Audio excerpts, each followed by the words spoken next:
ஆண்டவர் இரட்சகரமாக இயேசுவின் இனிதான நாமத்தில் உங்களை வாழ்த்துகிறேன். இதனால் நம்முடைய ஆவிக்குரிய சிந்தனைக்காக சங்கீதம் 51:1 நான் வாசிக்கிறேன்.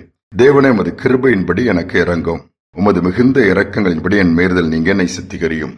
கிருபையின்படி ஆண்டவர் நமக்கு இறங்குகிறவர். தாவீது பெரிய ராஜா, ஆனால் அவனுடைய வாழ்க்கைகளை தடம் பொழுது தாவீது என்ன செய்கிறார்? கிருபையின்படி எனக்கு இறங்கும் என்று தாழ்த்தி கேட்கிறார். சவுல் ராஜாவின் நாட்களில் கூட ஆண்டவருக்கு பிரியமில்லாத காரியங்கள் என்ன சொல்லப்போல ஆண்டவருடைய திட்டத்தை அவர் நிறைவேற்றவில்லை, சொன்ன வார்த்தையை நிறைவேற்றவில்லை. ஆண்டவரே துக்கப்படுகிறார், என் வார்த்தையின்படி அவன் செய்யவில்லை, நான் ராஜாவாக்குனது எனக்கு மனஸ்தாபமாக இருக்கிறது என்று. ஆனால் தாவீதை பாருங்கள், ஆண்டவர் உணர்த்தும் பொழுதெல்லாம் தாழ்த்தி உமது கிருபையின்படி எனக்கு இறங்குங்க வார்த்தை பயன்படுத்துவார்.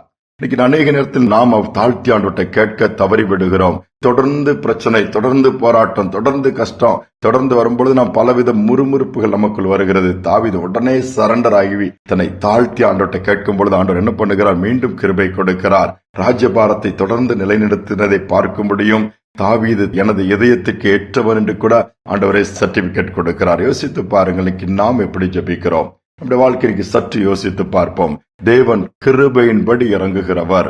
அந்த இறக்கம் தேவனிடத்தில் நாம் பெற்றுவிட்டோம் என்று சொன்னால் நம்மிடத்தில் இருக்கிற நன்மைகள் நம்மை விட்டு கடந்து போகாதபடி அல்லது எடுத்துக் கொள்ளப்படாதபடி நம்மிடத்திலே தொடர்ந்து இருக்கும்படியான வாக்கியத்தை கர்த்தர் கொடுப்பார்.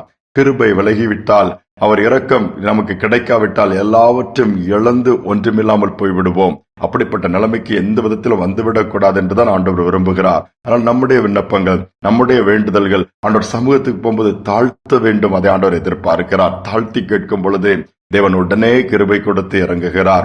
ஒரு அருமையான சகோதரி நிறைய இன்டர்வியூ அட்டன் பண்ணி எதுவுமே அவளுக்கு கிடைக்கவில்லை. நல்லா பெர்ஃபார்ம் பண்ணுவா, நல்ல டேலண்ட், மல்டி டேலண்ட். காலேஜ்ல படிக்கும் போதெல்லாம் அந்த அளவு பெர்ஃபார்ம் பண்ணி பெரிய வேலை கிடைக்கும், பெரிய லெவல்ல இருப்பா அப்படின்னு சொல்லலாம் எல்லாமே கணித்தார்கள், பேசினார்கள். ஆனா எல்லாம் பொய்த்து போய்விட்டது. போற இடத்துலலாம் நல்லா செய்யறேன், ஆனால் எனக்கு ரிசல்ட் எனக்கு சரியா வரல, செலக்ட் ஆகாம ரிஜெக்ட் ஆகிறேன்னு சொல்லி பல விதத்துல பல சூழல சோர்ந்து போய்விட்டாள்.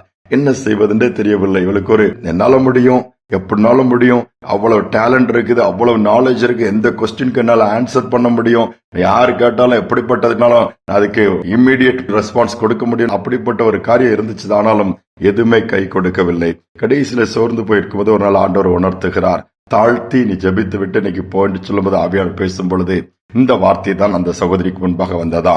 தேவனை கிருபையின்படி இரக்கங்களின்படி எனக்கு இறங்குன்னு சொல்லி ஜெபித்துட்டு, என்னுடைய பலத்தை நான் சார்ந்து கொள்ளல, என்னுடைய அறிவை நான் சார்ந்து கொள்ளல, உண்மை சார்ந்து போகிறேன் போய் இது பண்ணாங்களாம். போகும்போது அந்த சகோதரி அதுல எல்லாவற்றையும் நேர்த்தியாய் முடித்து செலக்ட் பண்ணி நல்ல வேலையில அமரும்படியான பாக்கியத்தை கர்த்தர் கொடுத்தாராம். நாம் தாழ்த்தும் பொழுது நம்முடைய குறைவுகள் எல்லாவற்றையும் கர்த்தர் அப்புறப்படுத்துகிறார், தகுதி உள்ளவர்கள் ஆக்குகிறார், நமக்கு நன்மை கொடுக்கும்படியான வாசல்களை திறக்கிறார், அற்புதங்கள் நடக்கிறது. இதைதான் ஆண்டவர் செய்ய விரும்புகிறார். ஒரு பல முறை போராடி ஜெபித்தும் பதில் கிடைக்கலனா, பல முறை முயற்சி எடுத்தும் தோல்வியை பார்த்திருப்பீங்கன்னு சொன்னா, பல விதத்திலே நாங்கள் ட்ரீட்மெண்ட் எடுத்தும் சுகம் கிடைக்கவில்லை என்று சொன்னால், பல விதத்திலே நாங்கள் போராடிய எங்களுக்குரிய ஆசீர்வாதம் இன்னொருத்தர் கையில் இருக்கிறதை நாங்கள் திருப்பிக் கொள்ள முடியவில்லை என்று இருப்பீர்கள் என்று சொன்னால், நீ தாழ்த்தி தேவனே உமது கிருபையின்படி எங்களுக்கு இறங்கி இந்த காரியத்துல அனுகூலமா அற்புதமா அவர்களுக்கு உதவி செய்யுங்கன்னு கேட்டு பாருங்க.